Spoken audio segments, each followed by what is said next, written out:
I sold my car to pay her hospital bill. Then I saw the paperwork she hid. I handed over the keys to my 2004 pickup truck in a hospital parking lot on a Tuesday morning, and the buyer counted out $4,200 in cash while my daughter lay in a recovery room 3 floors above us. My name is Thomas Bennett, I'm 53 years old, and I've been a maintenance supervisor at a textile plant in Greenville, South Carolina for 28 years. I walked that cash straight to the billing office because my daughter needed emergency surgery and I was told her insurance wouldn't cover it. The clerk smiled, took my money, and stapled a receipt to a thick packet of paperwork.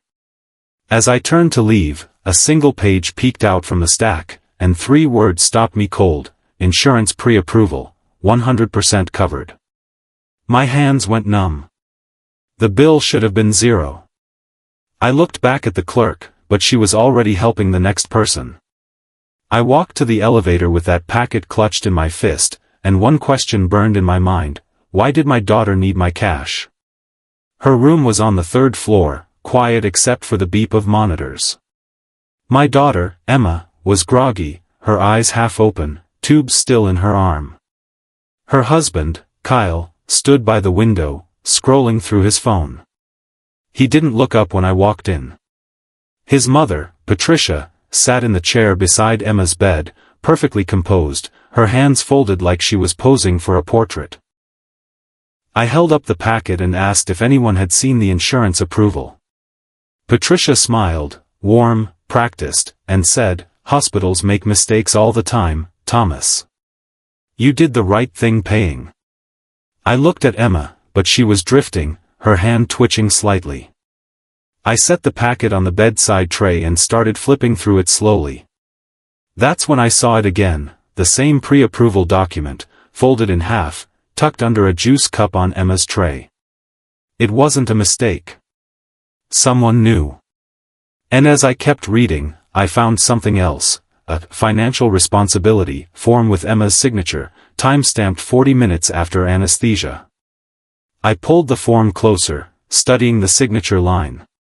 Emma's handwriting is looping, careful, the way teachers write.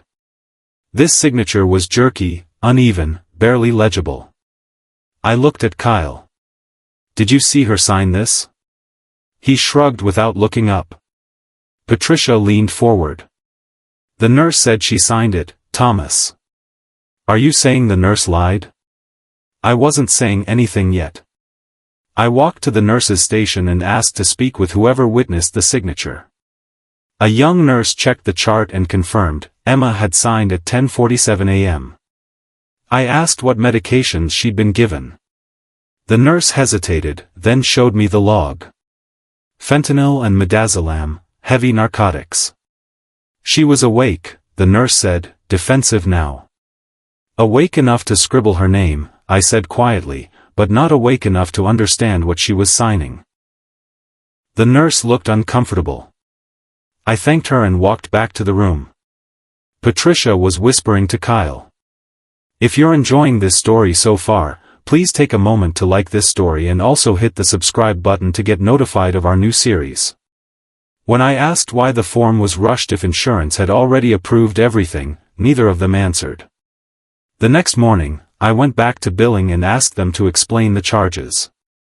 The representative, a tired woman with reading glasses on a chain, pulled up Emma's account and frowned. "There's a charity care denial on file," she said. "That's why it triggered self-pay." I asked to see the denial letter. She clicked through several screens, then picked up the phone and called someone. 5 minutes later, she hung up and looked at me apologetically. "I can't locate the physical letter.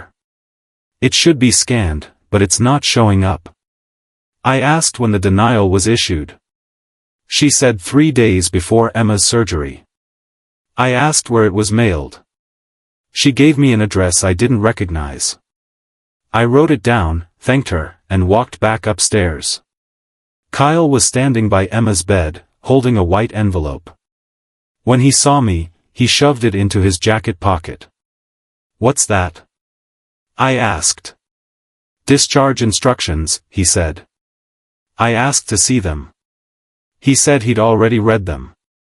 Patricia stood up, blocking my path.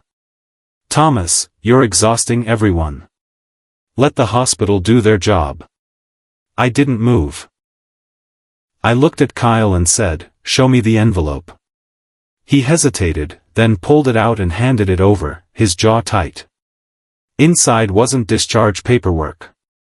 It was a hospital credit line approval with Emma's name printed at the top and a phone number listed as financial coordinator. I recognized the number. It was Patricia's cell. My stomach dropped. This wasn't a billing error. This was a setup. I looked at Patricia and asked, "Did you apply for this?" She smiled again, that same warm, empty smile. "I helped Emma navigate a complicated system, Thomas. You should be thanking me." I asked Emma if she'd applied for a medical loan. She blinked slowly, confused. I don't remember." Kyle stepped forward. "She was scared about the bill. My mom helped. That's all." I folded the approval letter carefully and put it in my back pocket. I didn't raise my voice. I just said, "I'm requesting a patient advocate." Patricia laughed, short, sharp. "You're being dramatic." Kyle called me controlling. But 20 minutes later, a patient advocate arrived, listened to my concerns, and made copies of everything for a compliance review. As she left, Patricia leaned close to Kyle and whispered, "We move tonight." At 2 in the morning, I woke up in the recliner beside Emma's bed to the sound of wheels. Kyle and Patricia were moving Emma's bed toward the door. A nurse I didn't recognize was helping them. I stood up, my back stiff, and asked where they were taking her. "Home recovery," Patricia said. "She's stable enough." I asked if the doctor had signed a discharge order. The nurse hesitated. I walked to the nurse's station and asked the charge nurse to check. She pulled up the chart, frowned, and shook her head. "There's no order. She's not cleared to leave." Security was called, not by me, but by the charge nurse. Kyle and Patricia were told to return Emma to her room. Kyle's face went red. "You don't get to control her life," he said. I looked at him calmly and said, "I'm not controlling anything. I'm making sure she's safe." Patricia grabbed Kyle's arm and pulled him into the hallway. Through the door, I heard her say, "We'll handle the finances without him." I sat back down beside Emma and stayed awake until morning, watching the door. When the sun came up, I went to the patient advocate's office and filed written requests, a full itemized bill, an audit of all signatures, copies of any charity care decisions, and logs of any third-party lender applications tied to Emma's account. The advocate stamped each request, received, and said she'd escalate it to compliance. I thanked her and went to get coffee. When I came back, Patricia was at the nurse's station, her voice raised, pointing at me. "That man is interfering with my daughter-in-law's care." A security guard approached me. I stayed calm. I pulled out a folded document from my wallet.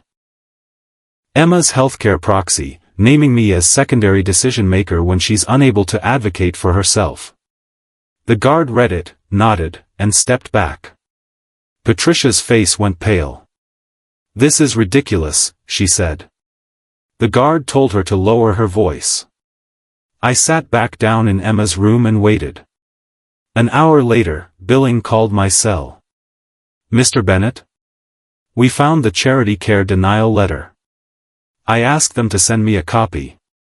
They did. The address it was mailed to wasn't mine. It was Patricia's condo.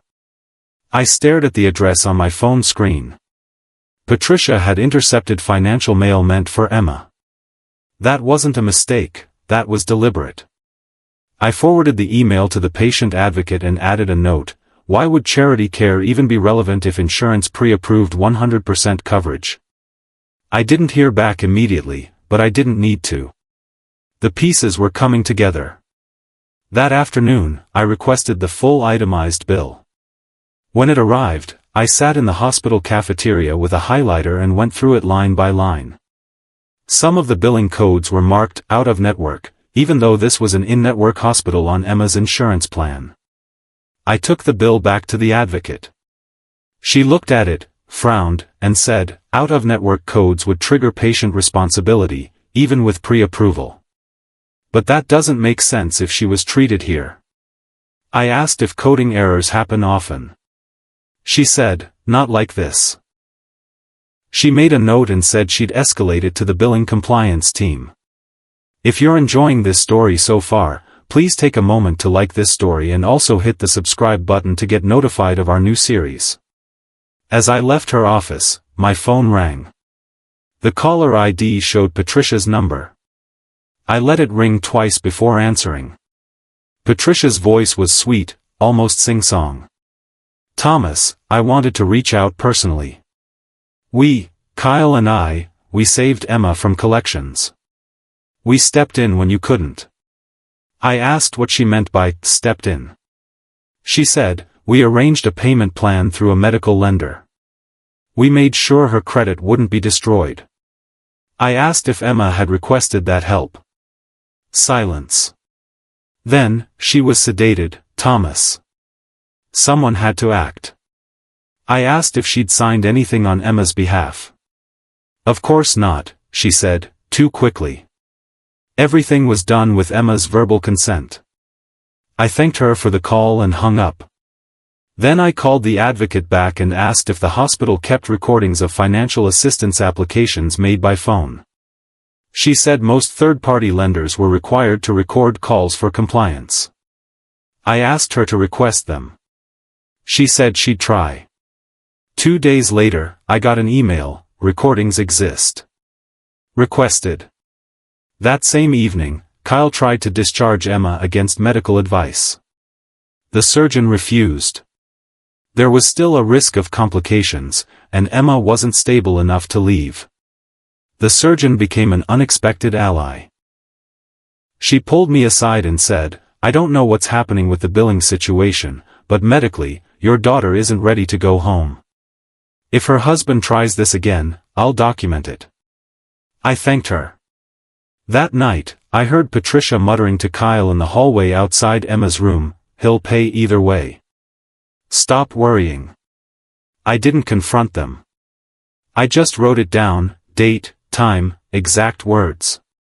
The next morning, the compliance officer called me into a small conference room. She had a folder in front of her, and her expression was serious. Mr. Bennett, we've reviewed the loan application submitted on your daughter's behalf. She opened the folder and showed me a printed transcript. The application had been made by Patricia, listing herself as care coordinator, and indicating that Emma had consented by phone. The timestamp was 43 minutes after Emma came out of anesthesia. I asked if they had the recording. She nodded. We're listening to it now. There's some concerning language. She paused, then added, your son-in-law's voice is also on the recording. He appears to be coaching responses. I asked to hear it. The compliance officer hesitated, then played a 30-second clip. Patricia's voice, bright and professional, Emma, honey, can you confirm your date of birth for me? Emma's voice, slow and slurred, June 6, 92.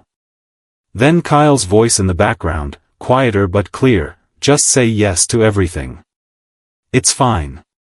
Patricia again. And you're requesting a medical line of credit to cover expenses, correct? A long pause. Then Emma, barely audible, yeah. The recording stopped. I sat there, staring at the desk. The compliance officer said, this doesn't meet the standard for informed consent. She was clearly impaired. I asked what happened next. She said the case was being escalated to the hospital's legal team and the lender's compliance department. I thanked her and walked out. That afternoon, I got another email, this time from Emma's insurance company. The subject line, claim status, approved, $0 patient responsibility. They'd attached the original pre-approval and a note, no patient responsibility anticipated. If billed in error, contact us immediately. I forwarded it to the compliance officer. I forwarded it to billing. I saved 3 copies. Then I sat down and waited. The next day, billing called me. The manager's voice was apologetic, almost embarrassed. "Mr. Bennett, we've identified the issue. The billing codes were altered by an outside financial navigator who was working with the lender." I asked who authorized that. She said the navigator was a contractor, referred by the lender as part of their patient assistance program. I felt my jaw tighten. So a contractor working for a lender changed my daughter's billing codes to make it look like she owed money, so the lender could offer her a loan? The manager was quiet for a moment. "That's what it looks like, yes. We're investigating." I asked for the navigator's name and the lender's contact information. She gave me both. Then I asked her to put everything she'd just told me in writing. She said she'd send a summary by end of day. She did. I saved it in 4 places. That evening, I filed a formal grievance with the hospital's compliance department and submitted a complaint to South Carolina's Department of Consumer Affairs. Every word was factual. Every document was attached. I didn't editorialize. I didn't exaggerate. I just let the facts speak. 2 days later, Patricia cornered me in the hospital lobby. Her voice had lost its sweetness. "We advanced money to help your daughter, Thomas. The least you could do is reimburse us." I asked her to show me proof of any money she'd advanced. She blinked. "I don't need to prove anything to you." I said, "If you advanced funds, you'd have receipts, transfer records, something." "Show me." She couldn't. Because there was nothing. She hadn't advanced a dime, she just tried to saddle Emma with debt and position herself as the savior. I told her I was done with the conversation and walked away. She called after me, "You're going to regret this." I didn't look back. That afternoon, I met with the billing manager, the patient advocate, and the hospital's legal counsel. I laid out the timeline, the pre-approval, the intercepted denial letter, the forged consent, the altered billing codes, the recording. They listened without interrupting.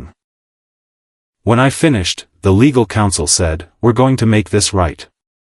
They agreed to audit the account, recode everything properly, and cancel the fraudulent loan. I asked for it in writing. They gave it to me. As I left the meeting, Kyle was waiting in the hallway. His face was red, his fists clenched. "You're controlling her," he shouted. "You're ruining everything." Then he stormed out, his mother following close behind. The next morning, I helped Emma sign a limited power of attorney for financial matters during her recovery. She was clear-headed now, off the heavy meds, and she understood what had happened.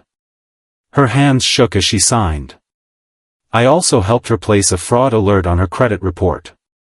It took 15 minutes on the phone, but when it was done, I felt like we'd locked a door that should have been locked from the beginning. Emma looked at me and said, "I'm sorry you had to sell your truck."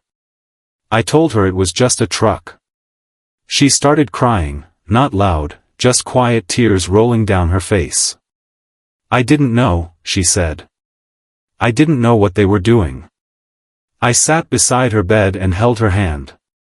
"You don't have to apologize for being lied to," I said. That evening, the compliance officer called. The recording had been fully reviewed and transcribed. She was sending it to me, along with a memo from the lender's legal department. I asked what the memo said. She paused. "It says they're terminating the loan and flagging Patricia's account for fraudulent activity." I thanked her and hung up. Then I sat back and let the relief wash over me. It wasn't over yet, but we were close. The hospital scheduled a mediation 2 weeks later. Everyone was required to attend, me, Emma, Kyle, Patricia, representatives from billing, compliance, the lender, and legal counsel. We sat around a long conference table in a windowless room. Patricia looked calm, confident. Kyle looked angry. Emma looked exhausted. I looked at the stack of documents in front of me and stayed quiet. The mediator started by outlining the issues. Then she asked me to present my case. I didn't raise my voice. I didn't make accusations. I just walked through the facts: the pre-approval document showing zero patient responsibility, the denial letter mailed to Patricia's address, the timestamp proving Emma signed financial documents while sedated, the altered billing codes, and the recording of Patricia coaching Emma through a loan application while Kyle fed her answers. I laid each document on the table as I spoke. When I finished, the room was silent. The lender's representative cleared his throat. Based on this evidence, we're terminating the loan immediately and issuing a formal compliance breach report. The hospital's counsel added, we'll be wiping the balance from Ms. Bennett's account and retraining staff on billing procedures. Patricia's face went white. Kyle leaned forward. Wait, what about the referral bonus? Everyone turned to look at him. If you're enjoying this story so far, please take a moment to like this story and also hit the subscribe button to get notified of our new series. The lender's rep frowned. What referral bonus? Kyle backtracked immediately, but it was too late. The lender's rep asked him to clarify. Kyle stammered something about standard industry practice, but the rep wasn't buying it. He made a note and said, we'll be investigating any referral arrangements tied to this account. Patricia tried to interject, but the mediator cut her off. Mrs. Hayes, did you or your son receive compensation for referring patients to this lender? Patricia's lawyer, she'd brought one, advised her not to answer. That told me everything I needed to know. The meeting wrapped up quickly after that. The hospital issued a written apology and committed to policy changes around financial navigators and third-party billing. The lender issued a compliance breach report and terminated their relationship with the contractor who'd altered the codes. Emma's account was zeroed out. Her credit was cleared. I walked out of that room feeling lighter than I had in weeks. But the real reckoning was still coming. That night, Emma sat on her couch at home and scrolled through her text messages. She found one from Kyle to his mother, sent the day before her surgery. We'll clear 10 grand easy if this works. Emma showed me the text without saying a word. I read it twice. $10,000. That's what her health crisis was worth to them, a payday. I asked her what she wanted to do. She didn't cry. She didn't yell. She just said, I want him gone. The next morning, she asked Kyle to leave. No big scene, no shouting match.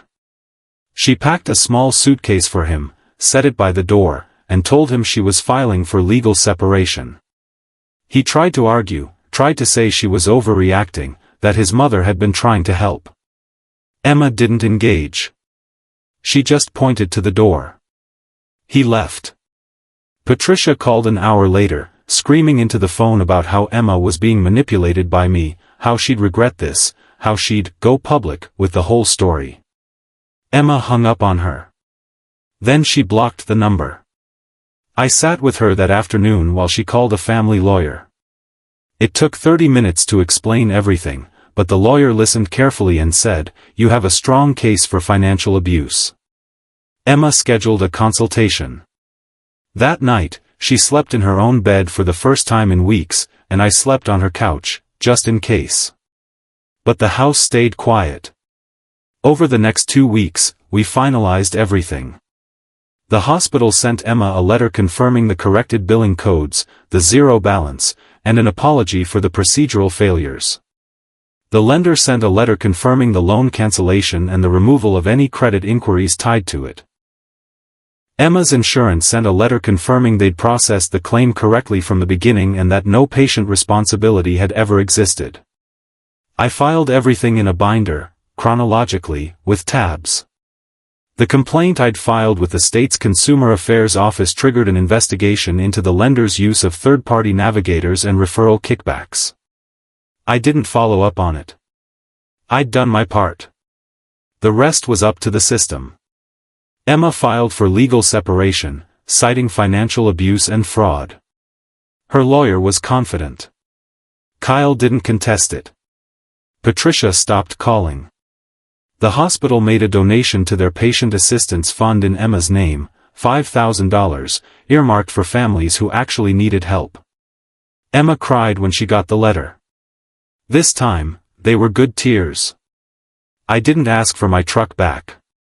I'd already bought a beater, a 1998 sedan with a dent in the bumper and 160,000 miles.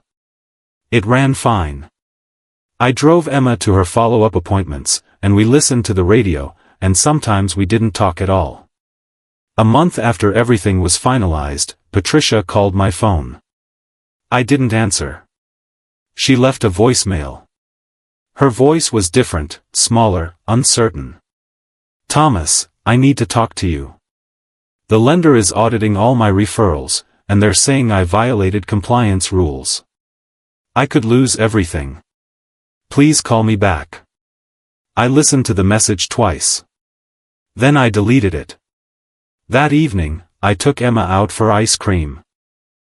We sat on a bench outside the shop, watching cars go by, and she asked me if I felt like we'd won. I thought about it. I don't know if it's about winning, I said. I think it's about making sure the truth gets heard. She nodded. Thank you for hearing it, she said. We finished our ice cream in silence, and then I drove her home. Later that night, I sat at my kitchen table with a cup of coffee and thought about everything that had happened. The lies, the manipulation, the paperwork, the recordings, the mediation. It had taken weeks, but it was over. And the thing I kept coming back to wasn't the victory, it was the lesson. You don't have to shout to win. You don't have to fight dirty. You just have to write everything down and stand still when the truth arrives. The separation became final 3 months later. Kyle signed the papers without a fight. Emma kept the house, her car, and her dignity. She started seeing a therapist to work through the betrayal, not just from Kyle, but from Patricia, who she'd trusted like a mother. I went with her to a few sessions. The therapist said what had happened to Emma was a form of financial abuse, and it was more common than people realized. Emma asked if she should have seen it coming. The therapist said, abusers rely on trust. You're not responsible for their lies. That seemed to help. Emma started sleeping better. She went back to work part-time, then full-time. She smiled more. She stopped flinching every time her phone buzzed. I kept driving her to appointments, even after she didn't need me to anymore. It became our thing, coffee on the way there, ice cream on the way back. One afternoon, she asked me if I regretted selling my truck. I told her the truth, I'd sell it 100 more times if it meant keeping you safe. She teared up, but she was smiling. I'll help you get a better one someday, she said. I told her I liked my beater just fine. 6 months after the surgery, the hospital invited Emma to speak at a staff training on patient advocacy and billing transparency. She almost said no, but I encouraged her to go. Your story could help someone else, I said. She agreed. I sat in the back of the conference room and watched her stand at a podium in front of 50 hospital employees. She was nervous at first, her hands shaking, but once she started talking, her voice steadied. She told them everything, the forged signature, the intercepted mail, the altered billing codes, the fraudulent loan. She told them how close she'd come to being buried in debt she didn't owe, and how one person asking questions had unraveled the whole scheme. When she finished, the room was silent. Then someone started clapping. It spread. Emma looked at me, and I nodded. After the training, 3 employees came up to her separately and said they'd experienced something similar with the same lender. Emma gave them my number. I helped 2 of them file complaints. The 3rd just needed someone to listen. I did that too. That's when I realized this wasn't just about Emma anymore. It was bigger than us. A year later, Emma was thriving. She'd been promoted at work, bought herself a used car with cash, and started dating someone new, a kind man who worked at the library and didn't have a scheming mother. I met him once. He shook my hand and said, "Emma told me what you did for her." That took guts. I told him it just took paying attention. Kyle moved 2 states away. I heard through a mutual acquaintance that he tried to start a business with his mother and it had collapsed within 6 months because no lender would work with them. I didn't take any pleasure in that. I just felt sad that they'd chosen greed over honesty and lost everything because of it. Patricia sent one more voicemail, months after the first. This one was angry. She blamed me for ruining her reputation, for turning Emma against her family, for being vindictive. I listened to it once, then deleted it. I didn't respond. There was nothing left to say. The state's investigation concluded with fines against the lender and the contractor. The hospital implemented new policies. Emma's story became part of their training materials. And me? I kept going to work, kept driving my beater, kept meeting Emma for coffee. Life got quiet again. And quiet felt like victory. 2 years after everything happened, I got a call from a reporter. She was writing a story about medical billing fraud and patient advocacy, and someone had mentioned Emma's case. She asked if I'd be willing to talk. I said I'd think about it. I called Emma first. She said, "It's your call, Dad. But if it helps even one person, maybe it's worth it." I called the reporter back and agreed to a phone interview. I didn't use Emma's name. I didn't name Kyle or Patricia. I just told the story, factually, calmly, the way I'd told it in mediation. The article ran a month later. It was titled, "When Medical Bills Don't Add Up, How One Family Fought Back Against Fraudulent Debt." It was fair, balanced, and accurate. I got a few messages after it published, people thanking me, people sharing their own stories, people asking for advice. I answered every one. Emma framed a copy of the article and hung it in her kitchen. "For perspective," she said. I smiled. Perspective. That's what the whole thing had been about, stepping back, seeing the bigger picture, and refusing to let anger cloud the facts. Truth didn't need to shout. It just needed to be written down and brought into the light. 3 years later, I was sitting in my kitchen on a Sunday morning, drinking coffee and reading the paper, when Emma called. "Dad, I'm getting married." I felt my chest tighten, but in a good way. "The library guy?" I asked. She laughed. "Yeah. The library guy." We talked for an hour. She told me about the proposal, the ring, the small ceremony they were planning.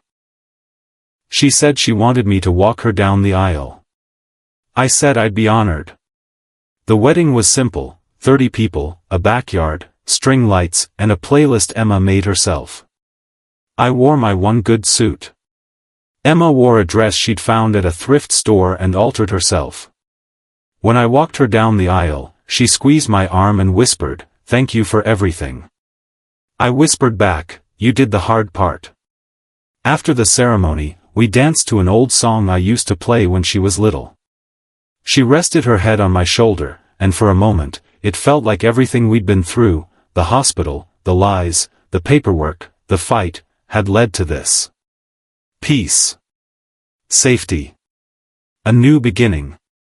As the sun set and the lights came on, I looked around at the people laughing and celebrating, and I thought, this is what winning looks like. Not revenge. Not ruin.